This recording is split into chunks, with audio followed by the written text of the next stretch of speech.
You know that sinking feeling in your stomach when the check engine light turns on in your car. For most people, that little orange light isn't just an annoyance. It is a genuine financial emergency. It means choosing between fixing the car so you can get to work, or paying the full rent on time. It means stress, it means losing sleep.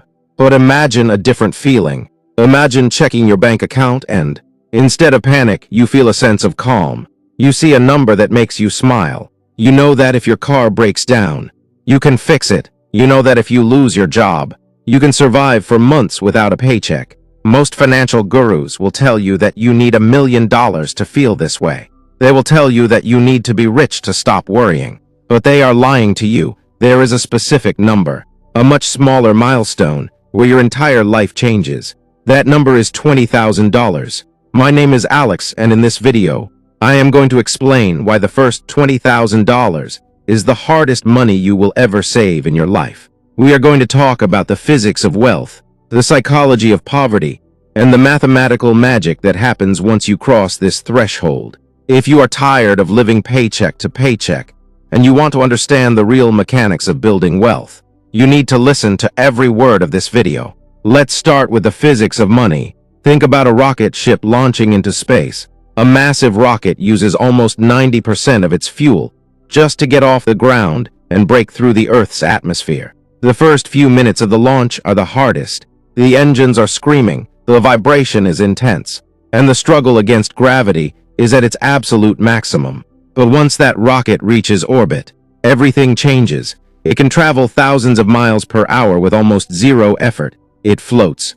Your financial journey works the exact same way. When you are starting from zero, you are fighting financial gravity. Financial gravity is made up of rent, inflation, student loans, car payments, and unexpected emergencies. When you have $0 saved, every single problem in your life has to be paid for with your time and your stress.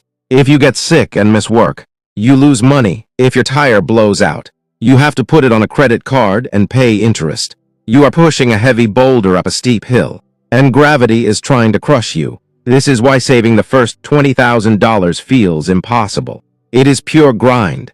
It is 100% your own effort and 0% help from your money. You are trading your hours for dollars, saving a little bit, and then an emergency wipes it out. It feels like you are running on a treadmill. But here is the secret that keeps the wealthy motivated.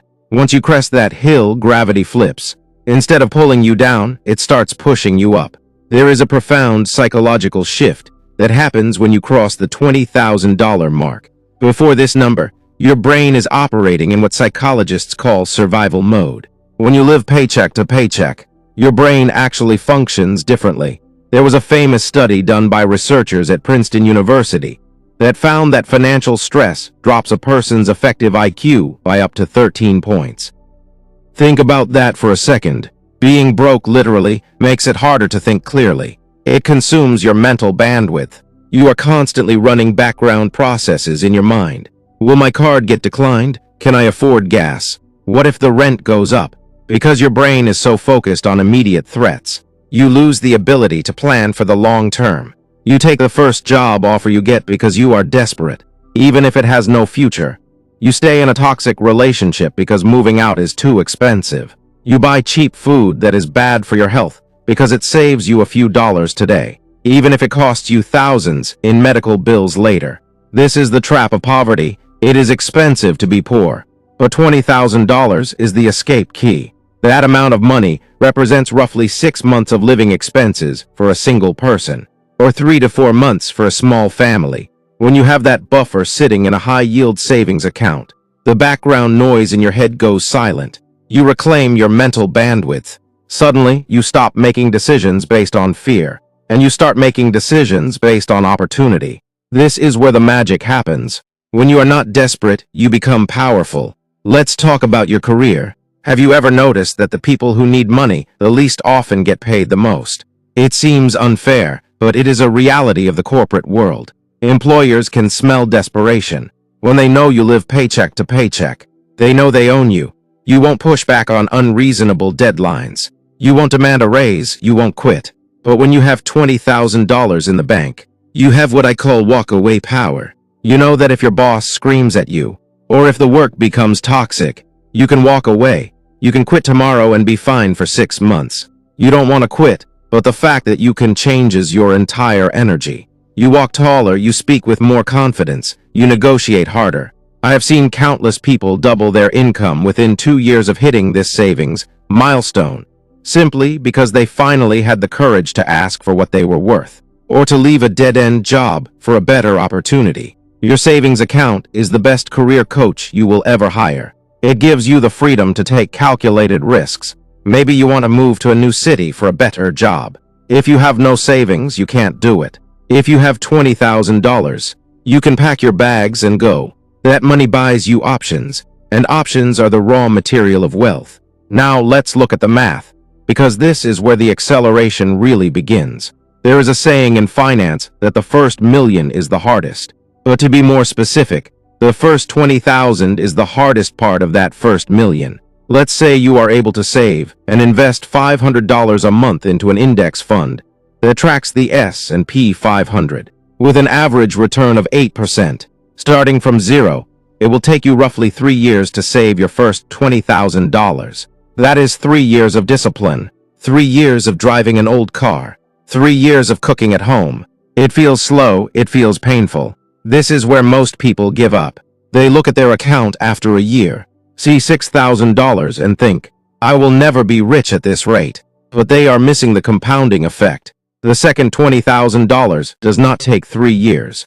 It takes significantly less time. Why? Because now you have your monthly contribution of $500, plus you have your army of $20,000 working for you. At an 8% return, your $20,000 earns $1,600 a year without you lifting a finger. That is like getting a free extra month of savings every year. By the time you reach $100,000, the math becomes almost comical. At that level, a 10% market rally earns you $10,000. That is money you did not have to work for. That is money created by money. The gap between 0 and 20,000 feels like a lifetime. The gap between 20,000 and 100,000 feels like progress. And the gap between 100,000 and 1 million feels inevitable. But you cannot get to the easy part without surviving the hard part. However, I have to warn you, there is a massive trap waiting for you right at the $20,000 mark. I have seen smart, disciplined people fall into this trap and lose everything they worked for. It is called the Diderot effect, and it is named after the French philosopher Denis Diderot. The story goes that Diderot lived a humble life until one day he was gifted a beautiful, expensive scarlet robe. He loved the robe, but then he noticed that his old, tattered rug looked terrible next to his fancy new robe. So he bought a new rug. Then he noticed his chair looked cheap next to the new rug. So he bought a new chair. Within a year, he had replaced everything in his house and was deep in debt. This happens to people when they build their first real savings. You hit $20,000. You feel safe, you feel successful. You tell yourself, I have worked hard. I deserve a reward. So you take that money and you use it as a down payment on a brand new Tesla. Or you blow it on a luxury vacation to Europe. Or you upgrade your apartment to a place with higher rent. Listen to me closely. That $20,000 is not spending money. It is your foundation.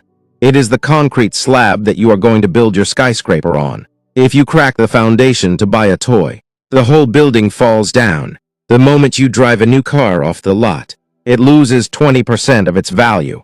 You are not just spending money, you are destroying wealth. When you spend your investment capital, you are killing your soldiers before they can win the war for you. You are resetting the clock.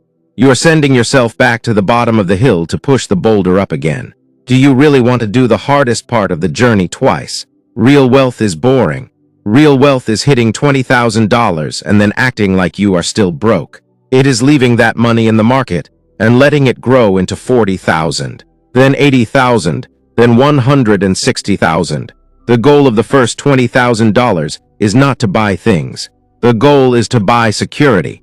It is there to protect you from the world so that you can focus on offense instead of defense. Once you understand this, your view of the world changes. You start to see everything in terms of opportunity cost. When you look at a $50,000 truck, you don't just see a truck. You calculate what that $50,000 would become if you invested it for 30 years. At an average market return, that $50,000 could grow into $500,000 or more. So the question isn't, can I afford the monthly payment on this truck? The question is this truck worth $500,000 to my future self? Usually the answer is no. This mindset shift is what separates the wealthy from the middle class. The middle class uses money to buy liabilities that lose value. The wealthy use money to buy assets that gain value. And the $20,000 mark is the turning point where you can finally afford to buy assets. So how do you actually get there? How do you save $20,000 when the cost of living is so high? I am not going to give you the standard advice of cutting out coffee or canceling Netflix. Those things help, but they won't get you to $20,000 fast enough. To move the needle, you need to attack the big three expenses: housing, transportation, and food. Let's talk about housing. If you are young and single, living alone is the biggest wealth killer in existence.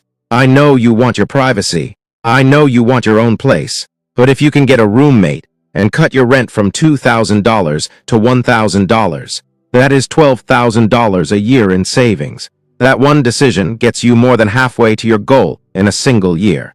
Next is transportation. The average car payment in America is now over $700 a month. That is insanity. That is wealth destruction. If you have a car payment that is choking you, get rid of it, sell the car, buy a reliable, used vehicle for cash if you can, or get something with a much smaller payment.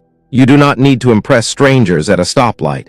You need to build your freedom. And finally, you need to automate the pain. Willpower is a limited resource. If you rely on your own discipline to save money at the end of the month, you will fail. You need to pay yourself first. Set up an automatic transfer so that the day your paycheck hits your account, $500 or $1,000 instantly disappears into a separate savings account that you do not touch. If you don't see it, you won't spend it. You learn to live on what is left over. This journey is not easy. I will not pretend that it is. There will be months where you feel frustrated. There will be times when you want to give up and just spend the money. But remember why you started. You are not just saving numbers on a screen. You are buying your life back. Imagine a future where you never have to worry about a bill again. Imagine a future where you work because you want to, not because you have to. Imagine a future where your money earns more while you sleep than you earn while you are awake. That future is possible, but it starts with the first step. It starts with the first $20,000. The hill is steep and the boulder is heavy, but you are strong enough to push it. And once you get to the top, the view is spectacular. Start today. Look at your finances. Make a plan and start climbing. Your future self is begging you to do this. Thank you for watching. If this video helped you see money in a new light, make sure to hit the like button and subscribe to Invests with Alex. We are building a community of people who are mastering their money, and I want you to be a part of it. I will see you in the next video. Keep building.